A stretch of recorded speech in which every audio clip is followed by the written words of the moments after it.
அனைத்து இந்திய அண்ணா திராவிட முன்னேற்ற கழகத்தின் தலைவியாக, மக்களின் தலைவியாக, உங்களின் தலைவியாக, நாளை எதிர்காலத்தை மாற்றி அமைக்கக்கூடிய வல்லமை பெற்ற சிறந்த தலைவியாக, ஏழை எளிய மக்களின் எளிய மகளாக நின்று பணிபுரிவேன். நம்மளுடைய அனைத்து இந்திய அண்ணா திராவிட முன்னேற்ற கழகம் ஆட்சி அமைக்கும் போது முறைப்படுத்தப்பட்ட திட்டமாக, மக்களுக்குரிய திட்டமாக, ஒரு நல்ல முதலமைச்சராக எளிய மகளாக நின்று பணிபுரிவேன்.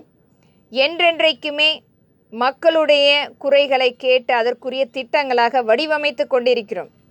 அரசு நில மீட்பு பாதுகாவலன் சட்டம் முறைப்படுத்தப்படும். இதனால் ஏரி, குளம், அரசுடைய நிலம் அனைத்தையுமே மீட்டெடுத்து இந்த பாதுகாவலன் சட்டம் முறைப்படுத்தும். இதற்காக சென்ட்ரல் ஆடிட் டிவிஷன் முறைப்படுத்தப்படும்.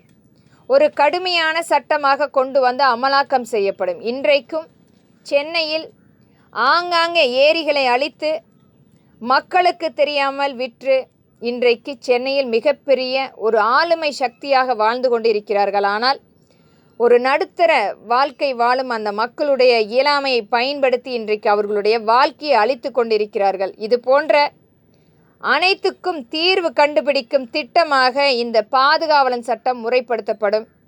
அவர்களுக்கான அந்த பாதுகாப்பு வழங்கப்படும். என்றைக்குமே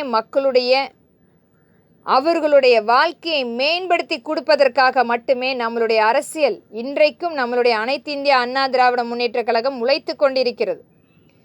இதற்காக நம்மளுடைய மத்திய அரசும் ஒத்துழைப்பு கொடுத்து ஒரு தீர்க்கமான ஒரு ஆடிட் டிவிஷன் இதுக்காக ஏற்படுத்தி அரசு நிலத்தை முறைப்படுத்தி மக்களுக்குரிய நிவாரணங்கள் அளிக்கப்படும். அதற்குரிய தீர்வுகள் கண்டிப்பாக கண்டுபிடித்து ஒரு மக்களாட்சி நிலவப்படும் என்பதை திறன்பட வலியுறுத்துகிறேன். நன்றி.